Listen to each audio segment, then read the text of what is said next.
सिंधुदुर्ग जिल्ह्यामध्ये कालपासूनच मुसळधार पाऊस पडतोय। सिंधुदुर्ग जिल्ह्याला ऑरेंज अलर्ट जारी करण्यात आलाय। जिल्ह्यामध्ये मुसळधार कोसळणाऱ्या पावसामुळे पूरस्थिती निर्माण झालेली आहे। जिल्ह्यातील चारही प्रमुख नद्यांनी इशारा पातळी ओलांडली असून नागरिकांना सतर्क राहण्याचं आवाहन प्रशासनानं केलं आहे। सिंधुदुर्ग जिल्ह्यात कालपासूनच मुसळधार पाऊस कोसळतोय।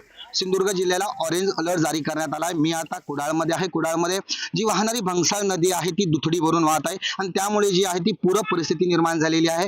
या ठिकाणी जर आपण पाहायला गेलात तर रस्ता जो आहे, गुलमोहर रस्ता जो आहे तो या ठिकाणी पूर्णपणे पाण्याखाली गेलेला आहे। या मार्गे जाण्याचा प्रयत्न असेल तर नागरिकांनी करू नये असं आवाहन जे आहे ते पोलीस प्रशासनाकडून करण्यात आलं। दुसरीकडे जर आपण या ठिकाणी मुंबई गोवा हायवेसाठी कुडाळमधून जर जात असाल तर या ठिकाणी बस डेपो पोलीस स्टेशन मार्गे जावं असंही आवाहन पोलीस प्रशासनाच्या वतीने करण्यात आले। दुसरीकडे पाहायला गेलात तर अतिउत्साही जो चालक आहे त्याच्याकडनं ही जी गाडी आहे ही पाण्यात घालण्यात आली आणि या ठिकाणी ही गाडी सुद्धा आहे ती बंद पडलेली आहे। दुसरीकडे पाहायला गेलात तर सिंधुदुर्ग जिल्ह्यातील 4 प्रमुख नद्या आहेत त्या दुथडी भरून वाहत आहेत। या ठिकाणी त्यांनी इशारा पातळी आहे ती ओलांडलेली आहे। नदीकाठची जी लोक आहेत त्यांना सतर्क राहण्याचं आवाहन आहे ते जिल्हा प्रशासनाकडनं करण्यात आलेलं पाहायला मिळतं। कॅमेरा पर्सन अनघासह प्रसाद पाताडे, न्यूज 18 लोकमत, कुडाळ, सिंधुदुर्ग।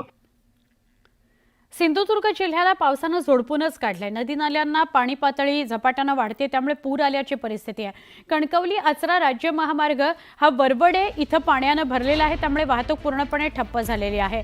या मार्गावर श्रावण, रामगड, आचरा, बेळणे, मालवण या गावांचा संपर्क तुटलेला आहे। या मार्गावरील वाहतूक बिडवाडी मार्गे पर्यायी मार्गाने वळवण्यात आलेली आहे। या मार्गावर आतापर्यंत तिसऱ्यांदा पाणी येण्याची वेळ निर्माण झाली आहे। तिसऱ्यांदा पाणी साचलंय याच पावसामध्ये।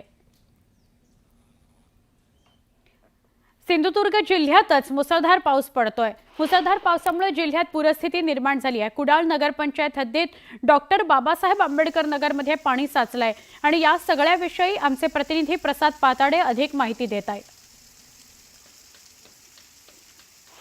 सिंधुदुर्ग जिल्ह्यात कालपासून मुसळधार कोसळणाऱ्या पावसामुळे पूर परिस्थिती निर्माण झाली आहे। मी आता कुडाळ नगरपंचायत हद्दीतील या आंबेडकर नगर येथे आहे। डॉक्टर बाबासाहेब आंबेडकर नगरी या ठिकाणी मी आता उभा आहे। पाहायला गेलात तर संपूर्ण इथे जी 7-8 घरं आहेत ती पूर्णपणे पाण्यात आहेत आणि इथले नागरिक आहेत ते आपलं सामान जे आहे ते या ठिकाणी स्थलांतरित करताना पाहायला मिळतात। आणि दुसरीकडे पाहायला गेला तर या ठिकाणी जी आहे ती गाळ उपसा मोहीम शासनाच्या वतीनं राबवण्यात आली होती आणि त्याचं धूमधडक्यात उद्घाटन आहे तेही करण्यात आलं होतं। मात्र या ठिकाणी आता जर आपण पाहायला गेलात तर त्या गाळ उपसा केलेल्याची ही जी आहे ती पोलखोल या ठिकाणी झालेली पाहायला मिळते। दुसरीकडे पाहायला गेलात तर हे नागरिक जे आहेत ते दरवर्षी या पाण्याने त्रस्त झालेले आहेत। पुराचं पाणी जे आहे ते या घरांमध्ये घुसतंय, त्यामुळे नागरिकांकडनं जी आहे ती या ठिकाणी मागणी होताना पाहायला मिळते की शासनाने याची गंभीर दखल घेत या ठिकाणी जे पुराचं पाणी जे आहे ते या ठिकाणी अडवण्यासाठी जी आहे ती एक मोठी भिंत जी आहे ती या ठिकाणी उभारण्यात यावी, यासह नागरिकांनी सतर्क राहावं असं आवाहन प्रशासनाने केलेलं पाहायला मिळतंय।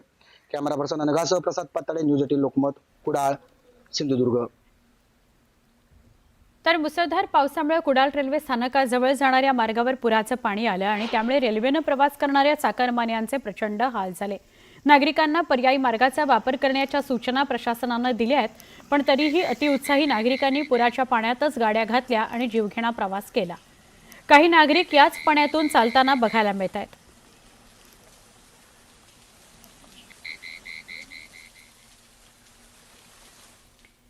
शाळेत जाण्याकरता नदीच्या वाहत्या प्रवाहातून जीव धोक्यात घालून जाण्याची वेळ पालघर जिल्ह्यातल्या विद्यार्थ्यांवर आली आहे।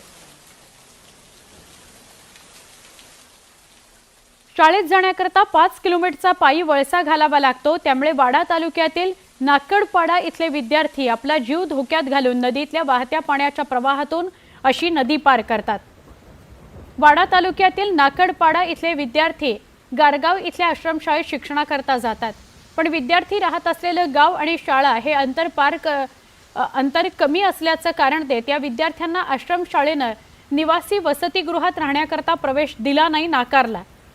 पावसाळ्यामध्ये या विद्यार्थ्यांना आपला जीव धोक्यात घालून असा प्रवास करावा लागतोय। केवढं मोठं पात्र आहे बघा। या पात्रातून अशा प्रकारे या विद्यार्थ्यांना एकमेकांचे हात धरून नदी क्रॉस करावी लागते। 5 किलोमीटर इकडून लांबून आलो का 5 किलोमीटर होतो। हां, म्हणजे जायचं 5 किलोमीटर, यायला 5 किलोमीटर, म्हणजे रोजचं 10 किलोमीटर होतं। मग तुम्ही बंधाऱ्यावरनं जाता, मग तो रस्ता शॉर्टकट आहे तुम्हाला का? हो, आणि तिथून गेला तर मग किती किलोमीटर तुम्हाला वाचतं तुमचं? 2.5 किलोमीटर. तुम्हाला वाहन बिन नाही का इथं कुठं? नाही. बरं, गावातली टोटल तुम्ही किती मुलं जातात शाळेमध्ये? 17-18 अशी 17-18. मराठी शाळेतली वाहिली. हां, 35-40. म्हणजे आणि कितीपर्यंत मुलं जातात तिकडे शाळेत जातात ती? पहिलीपासून तर 12वीपर्यंत. 12वीपर्यंत. मग तुम्हाला बस बीची सोय नाही का इकडे कुठं? गावातून आमची सरकारकडे अशी एकच मागणी आहे की हा 2-2.5 किलोमीटर जाताना हा पोरांचा प्रवास आहे. हा त्या प्रवासाकडे जाताना पूल जर झाला तर पोरांना या जायला चांगली ही होईल असं. आणि ह्या साईडला जर इकडं पूल नाही झालं तर पोरांची हैराणी होईल. जाता येतात जर 5 किलोमीटर जायचा प्रवास झाला आणि याचा 5 किलोमीटर प्रवास झाला तर जाऊन येऊन 10 किलोमीटर प्रवास होईल. जर का सरकारने हा पूल जर बांधून दिला तर मुलांना चांगल्या सोयीसुविधा होतील आणि जीवघेणा प्रवास हा आहे मुलांचा. आमचे प्रतिनिधी राहुल पाटील यांच्याशी आपण बोलूया. राहुल, अशा वेगवेगळ्या बातम्या पावसाळ्याच्या दरम्यान आपण बघतोय. न्यूज 18 लोकमत याला वाचा फोडताय, कारण यांचं आयुष्य, यांचं शिक्षण सुकर व्हावं. काय सांगाल, या मुलांनी आणि त्यांच्या पालकांनी काय व्यथा सांगितल्या? नक्कीच सुवर्ण, आपण बघायला गेलं तर पालघर जिल्ह्यात अनेक गावपाडे जे आहेत ते आजही दळणवळणाचा तिथे मोठ्या प्रमाणावर आपल्याला अभाव पाहायला मिळतोय. रस्ते नाहीयेत आणि मुळात आपण पाहिलं तर पालघरमध्ये पावसाचं प्रमाण हे जास्त असतं. त्याच्यामुळे पावसाळ्यात मोठ्या प्रमाणावर येथील नागरिकांच्या अडचणी ज्या आहेत त्या समोर येत आहेत. त्यातच हा प्रकार जो आहे तो समोर आलेला आहे. वाडा तालुक्यातील जो नाकडपाडा आहे, येथील विद्यार्थी जे आहेत ते गारगाव येथील आश्रमशाळेत आणि जिल्हा परिषदेच्या मराठी शाळेत शिक्षणासाठी जातात. साधारणतः 1ली ते 12वी पर्यंतचे 17 ते 18 विद्यार्थी हे या शाळांमध्ये जातात. मात्र या दोन्ही गावांच्या मध्ये नदी असल्याने, या नदीला पूर आल्याने धोकादायक पद्धतीने येथील विद्यार्थी जे आहेत ते जीवघेणा प्रवास करताना आपल्याला दिसून येत आहेत. एकूणच हा व्हिडिओ समोर आल्यानंतर हा सगळा धक्कादायक प्रकार जो आहे तो समोर आलाय. आपण पाहिलं तर एक पर्यायी मार्ग जो आहे तो या मुलांसाठी आहे, मात्र तो साधारणतः 5 ते 6 किलोमीटरचा वळसा घालून जावा लागतंय आणि इतका लांबचा प्रवास, पायी प्रवास करणं विद्यार्थ्यांना झेपत नाही. त्यामुळे कुठेतरी विद्यार्थी शॉर्टकटच्या याच्याने या नदीतून प्रवास करताना दिसत आहेत. जर दुर्घटना घडली तर मोठ्या प्रमाणावर दुर्घटना घडेल, कारण की हे विद्यार्थी सगळे साखळी करून आणि नदी पार करतायत. त्याच्यामुळे जर एखाद्या विद्यार्थ्याचा पाय घसरला आणि तो नदीत पडला तर सर्व विद्यार्थी या पाण्याच्या प्रवाहासोबत सुद्धा वाहून जाण्याची भीती जी आहे ती पालकांकडून व्यक्त करण्यात आली.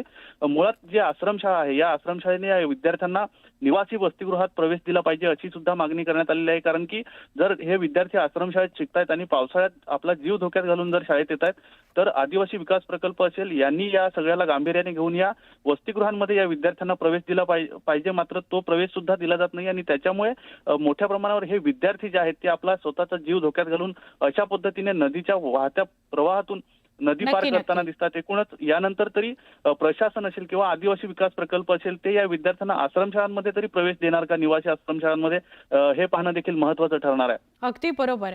निवासी आश्रमशाळांमध्ये जर यांना प्रवेश मिळाला तर असा जीवघेणा प्रवास त्यांचा टळेल आणि जो काही येण्या जाण्याचा 5-5, 6-6 किलोमीटर चालण्याचा जो प्रवास आहे तो वाचेल. त्यात ते काहीतरी अजून चांगलं स्वतःकरता करू शकतील, भविष्याकरता करू शकतील. धन्यवाद माहिती दिलीत राहुल त्याबद्दल.